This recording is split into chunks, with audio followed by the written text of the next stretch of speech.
leading with a lens of learning can have a bigger impact than trying to respond to this perceived pressure.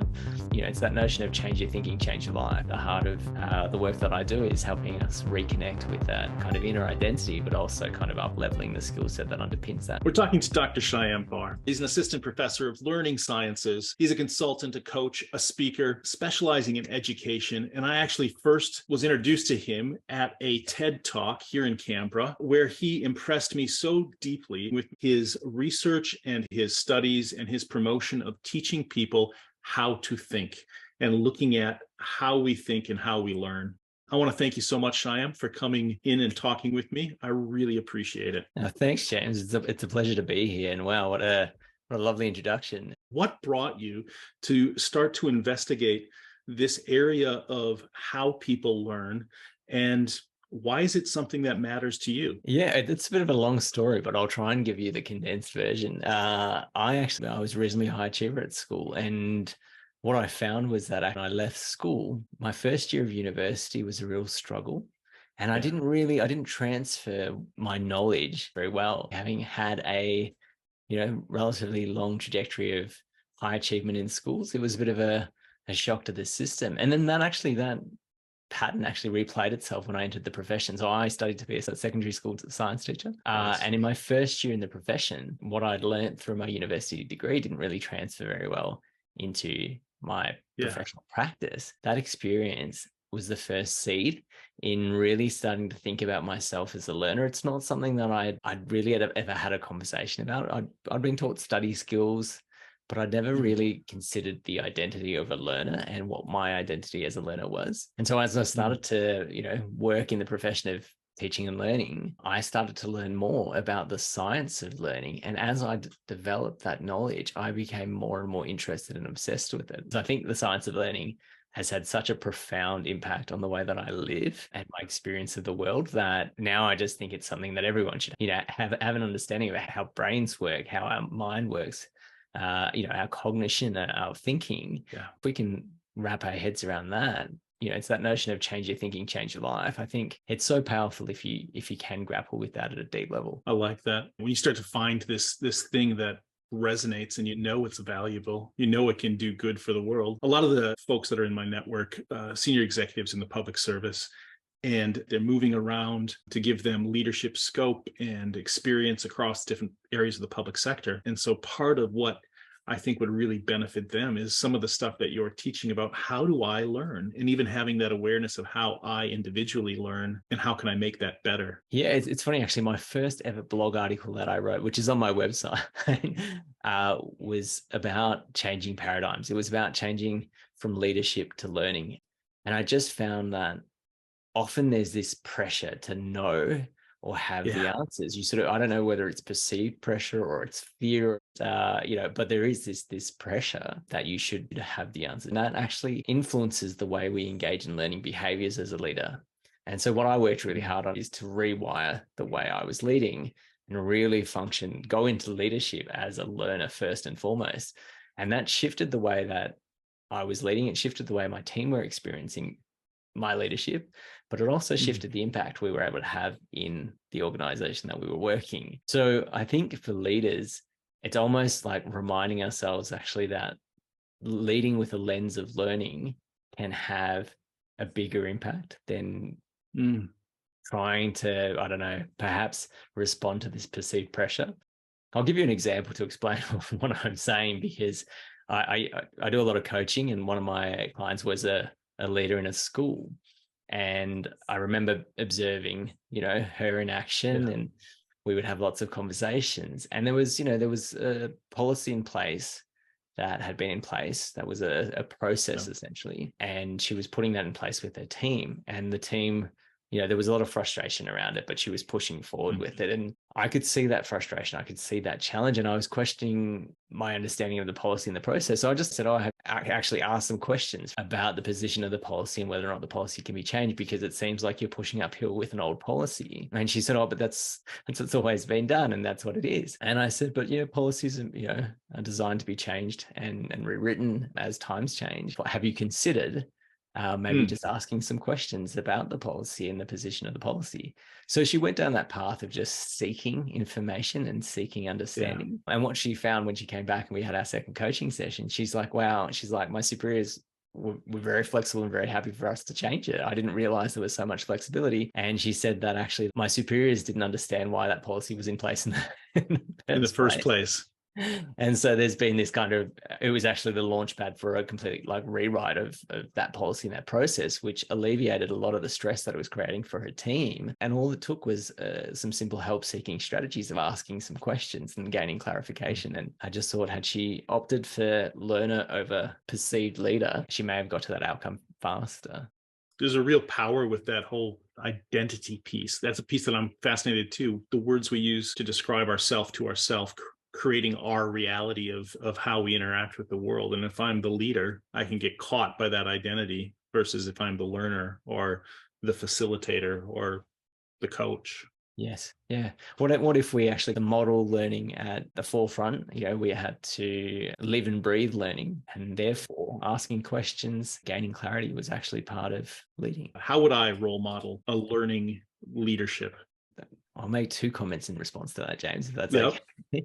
The first one is in the context of a learning organization. I think that's really pertinent right now. It's always been pertinent, but I think with the rapid change of technology and globalization, I feel like it's even more pertinent now. Learning organizations, those are organizations that are committed to continuous improvement. They're the ones that are, engaged in this cycle of planning, monitoring, and evaluating the learning process of the organization. And if we think about the collective kind of efficacy of the human capital of an organization, I think that is actually the backbone of a learning organization. So how well are we each individually in terms of our learning capability? How well are we functioning? And that adds up to the whole kind of the collective efficacy of that actually then influences our organizational learning capability, if you will. And that I think is really important. If I'm thinking at the individual level, so a senior executive, what does that look like in terms of role modeling learning? It's about actually almost making learning visible. That's very common language in education, making learning visible. But a professor out of Europe actually recently said it's almost like learning with subtitles. As adults, learning is something we've done for many years, and it's become very automatic. It's become habitual and it's become internalized. And so we don't talk about learning. We don't talk about how we're learning or the struggles we're having or the way we're navigating those challenges in a really transparent way. And so I like that idea of learning with subtitles. Means that, it's almost like there's a captioning of the thinking processes that are underpinning as we're engaged in learning, which is happening all the time. What is a piece of advice from your research and thinking on learning that could help me withdraw from that stressed state of just doing and get into that space of being okay with not knowing? Yes. Yeah. The first thing that comes to mind, James, is journaling. A strategy that has really sound evidence base, and journaling in the sense that a notebook and a pen, or something as simple as that. Now, journaling can sometimes have a bit of a bad rap, but the evidence base for the effect of journaling in terms of being able to separate ourselves and slow down your thinking. One thing that's really nice about handwriting with journaling is that you actually slow down your thinking, which creates that space between kind of moment and reaction almost. I've been reading a book, Decoding Greatness, by Ron Friedman, who's a PhD out of the US, and he uses a really nice metaphor where he talks about journaling, and I'll share it here because I think it's really interesting. He says that, if you think about when the defense force or the military enter into a new zone, that they're really looking to get to the highest ground so that they can really make strategic decisions from the highest vantage point. And that really is what journaling is doing. It's allowing us to create that space to get to that higher vantage point so that we can see the kind of the layout, see the platform almost as it is, and make strategic decisions. You can't do that if you haven't got that higher vantage point. And so journaling is, there's multiple benefits, but it's going to create greater self-awareness. If you're journaling about your learning process, it's going to improve what we call this metacognition. So not just awareness, but it's going to start to allow you to make better choices about your thinking, which is inevitably going to lead to better results, right? Well, it's so nice to see. I know you mentioned that, a lot of people love your library, but, in terms of leadership, I think reading is one of those amazing practices. Actually, James, have you read a book called Connected? Connected, no, but I'm going to. It's a fantastic book in that it talks about people that you surround yourself with and the influence that has on you. And it's powerful in that I really started to think about who I was surrounding myself with and how was I able to improve kind of the influence of the people that I was surrounding myself with. And I think books is one way that you can do that, because you can bring high profile people, deep thinkers, experts into your circle by reading a book. And it's like having a conversation with the author. And I just think that's so powerful in the way we think about books and how they influence our thinking. 100% agree, because you can have almost a personal relationship with the author without ever even knowing them, just reading them, because this is the depth of thought and energy they've put into this conversation is there for you to access and resonate with. But I like that idea too about the people that you surround yourself. I mean, people like you, Shyam. This is one of the purposes behind this little YouTube channel. It's pro bono. It's out there to help people, but it's people that I know I admire and resonate with, who have good things that will make the world better. And if I can help put you out there, put your ideas out there, and these ideas of other people, part of that comes back to me in that my thinking elevates because of the thinking of the people that I'm surrounding myself with. There's people who are either stuck because they're in a job and it's, the job market's tight, or they're stuck because they're in a really important job and they don't want to leave it, or they can't leave it. How do they create a new ecosystem of ideas around them? Books is one. Oftentimes in pressurized environments, they don't have as much time. I guess this is where networking and collaboration comes in. Yeah. So there's so many ways that we can bring in other sources here. And for the busy executive who's time poor for a range of reasons, it's about thinking really creatively about where our time is throughout the day. And I think the first thing that comes to mind is commute time. Many people will spend 15, 20, maybe 30 minutes in a car traveling to work. And we've got access to audiobooks now. We've got access to podcasts, YouTube channels. And how many of us are leveraging? I know some people do it and do it really well. It took me ages to get on the podcast bandwagon. Now that I'm here, on the podcast bandwagon, I love it. I just think, how have I not tapped into this for years? But podcasts are a fantastic way to engage with high level thinkers, and there's so many podcasts that are out there around leadership, etc. So finding one that really resonates with you is an easy way to do it. I think too, within your organization, there's always going to be people that energize you and inspire you, and there's going to be people that perhaps drain you in some way, shape, and form. Using journaling or any other form of sort of self-reflective practice, creating that space, you can start to think about who and what activities at work increase your energy levels and decrease your energy levels, and start to manage your energy in a different way. I remember having a conversation with Victor Purton from Melbourne. He runs the Centre for Optimism. I was at the university here and I was having a moment of extreme frustration because there's a lot of hurdles sometimes you have to jump through in universities to bring about any form of change. And that was quite frustrating for me with my entrepreneurial kind of thinking. And I posted on Twitter, how do you maintain or even increase your optimism when everything around you seems to dull that optimism? And he called me that afternoon and he gave me some really simple strategies. And one of the strategies that I absolutely loved was a simple self-question that I use in my journaling, which is, what is the best thing that has happened today? So at the end of my workday, just thinking about what is the best thing that has happened today. And of course, you can extend that using a gratitude practice and thinking about perhaps 3 things you're grateful for from work to shift that mind. But the other thing he mentioned was actually connecting with other optimistic thinkers at work. And whether it's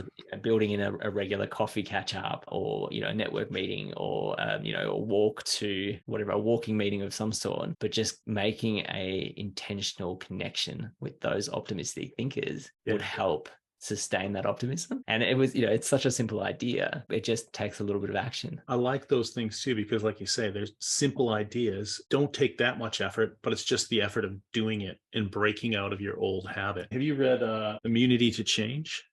I haven't, no. Look, I've already got 3 written down. This is great. This is a good one. Bob Keegan and Lisa Leahy. And he's talking about when people want to do something, but they never seem to do it. New Year's resolutions are a big one, right? There was an unspoken message about what it means to change. And if I can't first speak what it means to change and then look at it and address it, that's always going to be hidden and sapping my energy from the change. It's going to prevent me from the change. So what does it mean for me, a busy executive, to say, I'm going to catch up with Shyam once a month or once a week or whatever it is? There's a competing priority there that's keeping me from doing it, which I think is a fascinating thing. Once people can say it, they can do it. 100%. Yeah.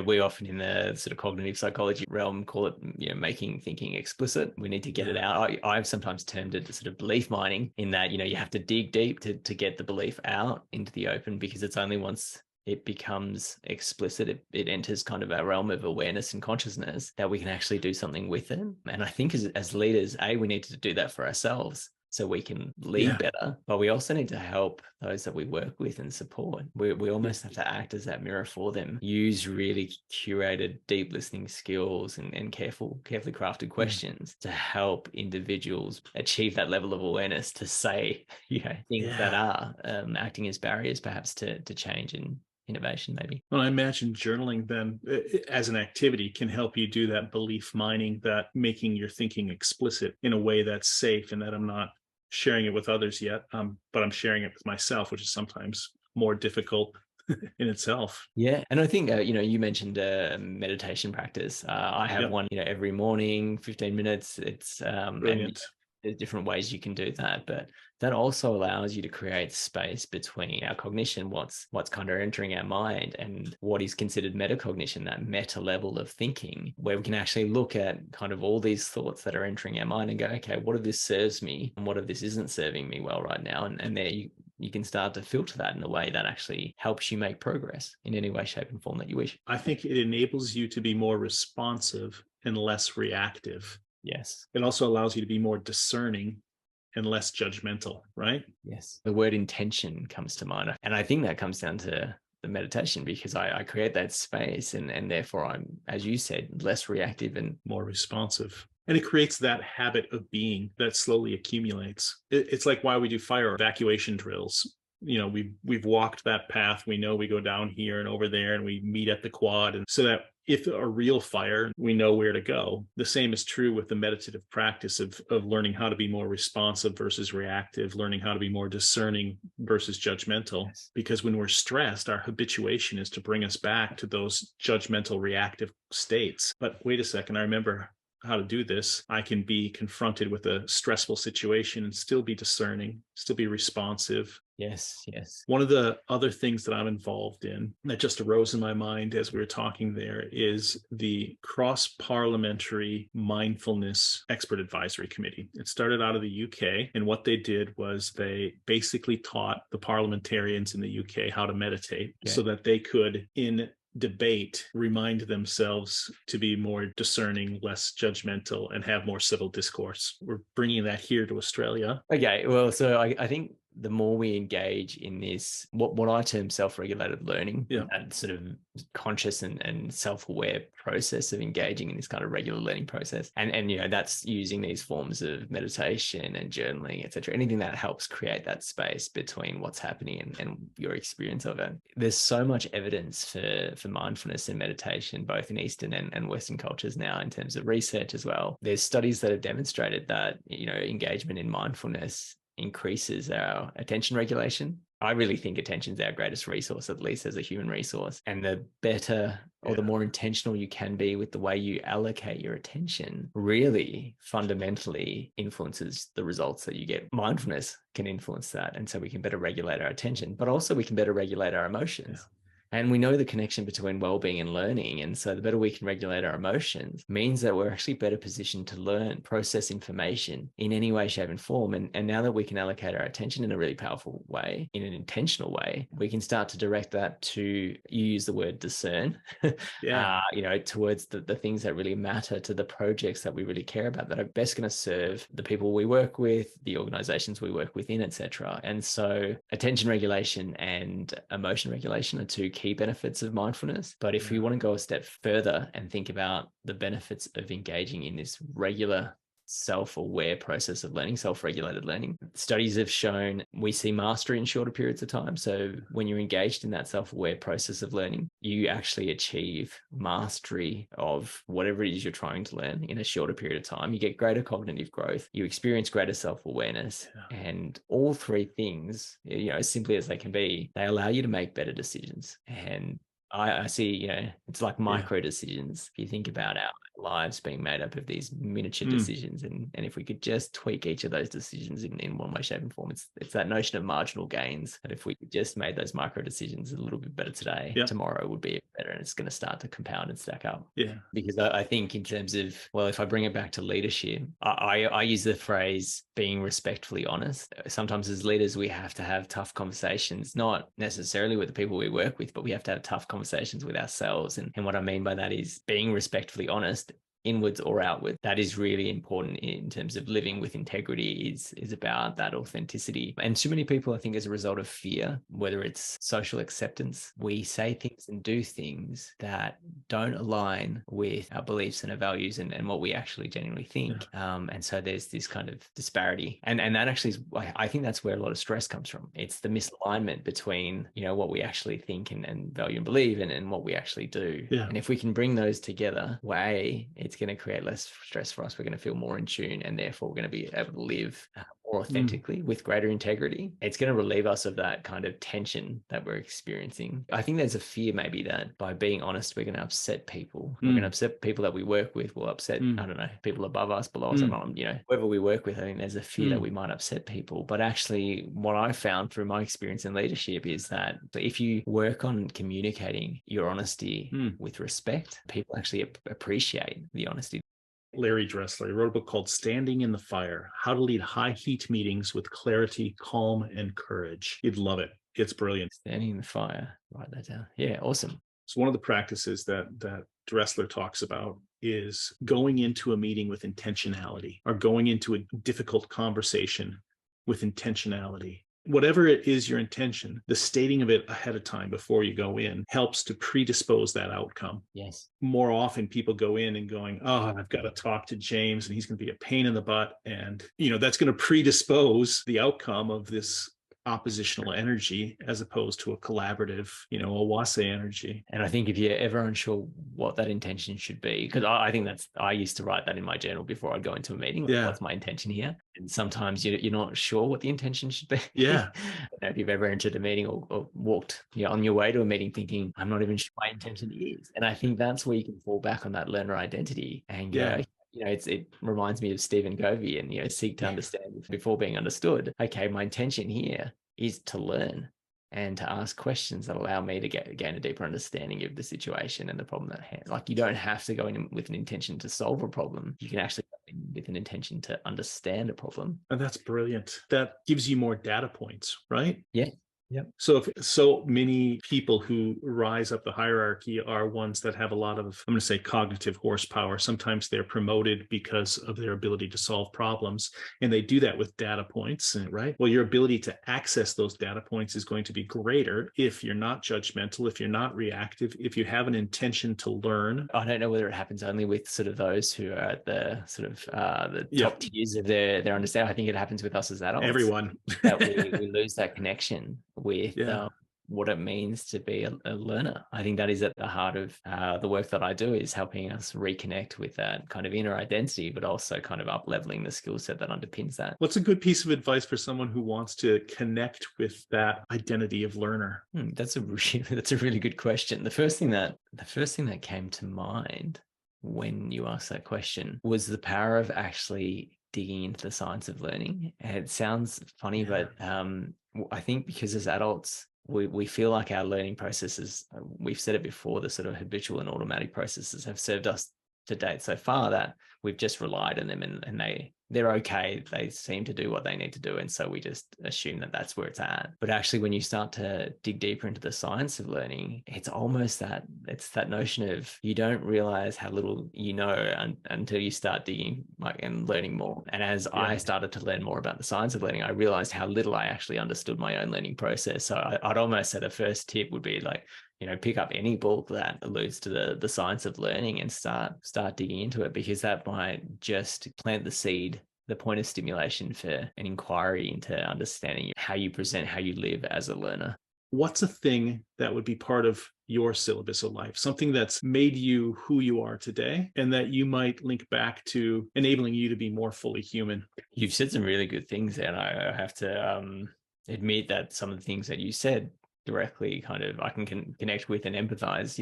Books, obviously, travel, etc., are really, really important. I know we spoke about it before, but the power of spending time in nature. I think that here in Canberra, I work with two Indigenous academics in the Faculty of Education, Benny and Spilly. They're amazing, and they've really helped me shift my thinking about acknowledgement of country and connection to country. And I've complemented that with my understanding of biophilic design, and the importance of spending time in nature, what the Japanese call forest bathing. And I just feel like my connection to nature, my connection to country here in Canberra, I'm originally from Melbourne, but here in the last 3 years in Canberra has been heightened. And that has been something that has really come onto my radar. So spending time in nature. The second thing I'd say, I also, I work predominantly in education, so I get to spend a lot of time with children in the schools. And I think there's something really beautiful about children in the way that I've got a 2.5-year-old, and I know you have kids, James. And I'm just getting to now live almost in two modes. One is the way I experience the world, but I'm also getting to almost experience the world as she sees it. And in so many ways, I feel children come more evolved than we as adults do, because we've got the baggage, that the limitations, the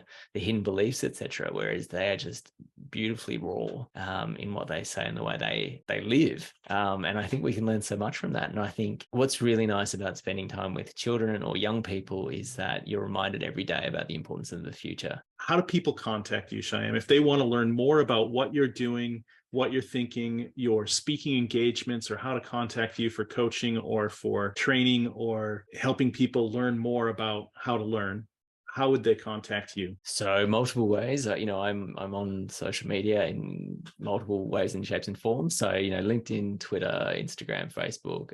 It's at Shyam Barr. So it's very straightforward on all those platforms. The handle's the same.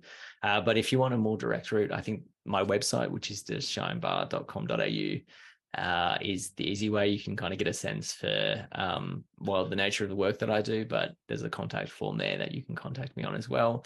You can read some of the blogs. I've got resources there, and the TEDx video that was which we met at, James, was recently published, and it is on there as well if you're interested in watching that video. So I think that's probably the best way to get in touch. I was going to say, I share a lot of tips and tricks and strategies for how you can self-regulate, how you can develop greater awareness, etc., through social media and through the website. I've got a newsletter, etc., as well, that people can subscribe to. But essentially, it's strategies to sort of up-level your leadership or your teaching. So not just for schools, but for anyone who's in an educator type role. But also, I guess there's extension there for parents and anyone who identifies as a learner. So kind of multiple benefits there, and all free, essentially, the same way that you share. It's all free and accessible. So, and I'm very open to feedback. If people have thoughts or questions, send them my way. Thank you so much for taking the time to talk with me, Shyam. I really appreciate it. And I think your message and the ideas that you've spoken of, and the ideas that I know that you've blogged on and we've talked about, have a real import to any leader, regardless of their context of their leadership, be it education, public service, health profession, whatever. There's a real value in understanding how one learns and how one can get more out of learning as it implies to the efficacy of whatever it is that they're doing. I'm very thankful that you're in my circle, so I appreciate that. And thanks, James. Thanks so much for the opportunity. I think it's really nice to have a space to talk about this sort of stuff, and the more we can get this in the hands of other people, maybe hopefully it'll serve them in the same way that it serves us. Yeah, excellent. Thank you so much. You're listening to the Insightful Path interview series, a series of recorded interviews I've done with people whom I admire, people like Shyam who have good ideas that could make the world and your life better. Please be sure to comment, like, and subscribe. More information on how to contact Shyam and how to order his new book, Educate to Self-Regulate, Empowering Learners for Lifelong Success, are in the description below.